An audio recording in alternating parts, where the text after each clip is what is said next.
Bonjour, allô, bonsoir, bonne nuit.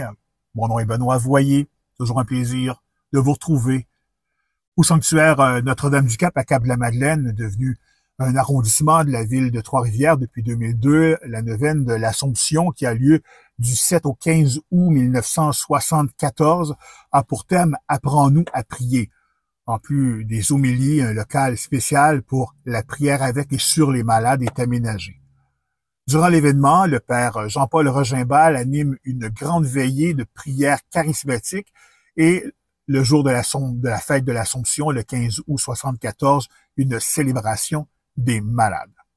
Quelques semaines après l'événement, dans un article qu'il écrit pour la sérieuse revue Liturgie et vie chrétienne, Jean-Paul Rogimbal raconte exerçant depuis 5 ans le ministère de guérison, j'ai pu constater l'efficacité remarquable de la foi personnelle et communautaire, implorant la guérison des malades, même atteints de maladies incurables. Lorsque par surcroît les circonstances me permettaient d'offrir le sacrement des malades, j'ai pu constater l'efficacité propre de ce sacrement particulier. Il me souvient notamment d'avoir exercé ce ministère en public à la basilique Notre-Dame-du-Cap lors de la neuvaine en l'honneur de l'Assomption de Marie. Quantité de malades furent guéris spontanément, soit au moment de l'onction elle-même, soit encore durant la bénédiction du Saint-Sacrement qui suivit immédiatement. Cas de cécité, 1 de surdité, 2 de sclérose en plaques, etc. Il y eut en tout un peu plus de 30 guérisons. Fin de la citation de Liturgie et vie chrétienne. Parmi les personnes qui se rendent à la neuvaine de cette année-là, on retrouve Hélène Marie Cadrin, une sœur du Bon Pasteur et plusieurs de ses compagnes.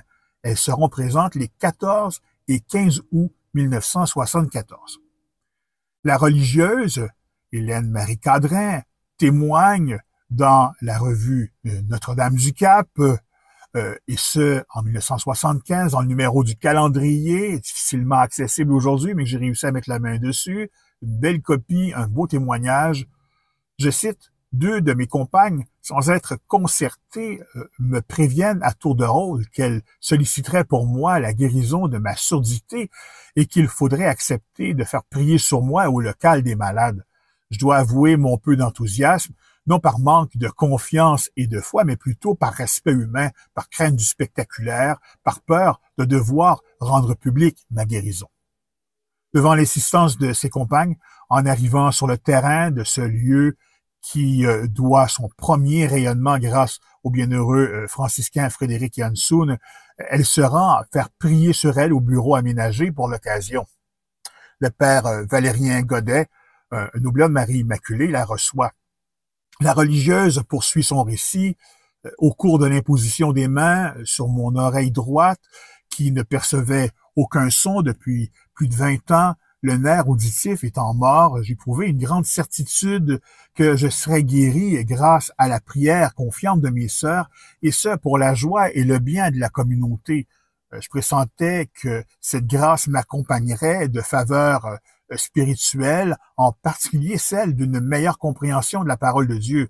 Toutefois, je n'éprouvais aucun symptôme de guérison, si bien que le lendemain, quand je rencontrai le père Godet, je lui dis « Père, rien n'est arrivé encore, je suis dans l'attente. » Et lui de me dire en riant « Vous êtes guéri. » Le soir, ce soit le soir, la nuit, le matin du 15, je testais mon oreille et je n'entendais toujours pas, je n'entendais rien.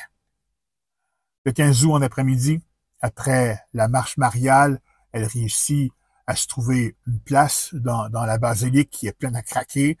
Elle se retrouve dans une allée latérale. La célébration des malades connaît un grand succès cette année. La réputation du père Jean-Paul Rogimbal, ce trinitaire, y est pour quelque chose. Hélène Cadrin raconte, c'est alors qu'après la bénédiction du Saint-Sacrement aux malades, le père Jean-Paul Rogimbal, trinitaire, fit prier la foule à partir des textes évangéliques. Il conseilla aux personnes qui avaient déjà reçu l'effusion de l'Esprit d'imposer les mains sur les malades qui leur étaient chers. Une de mes compagnes qui avait réussi à s'approcher posa alors spontanément sa main sur mon bras. Lui-même étendit les mains sur la foule, pria en langue et proclama des guérisons s'opérant à l'instant même. Une femme atteinte de cancer, une pulmonaire, un paralysé, moi-même, je sentais dans la partie droite de ma tête une chaleur et une circulation nouvelle quand le père déclara « Une personne souffrant de surdité depuis longtemps à l'oreille droite est en voie de guérir. » C'était moi, j'entendais ma voisine de droite. Venez visiter mon blog, benoîtvoyenliberté.blogspot.com.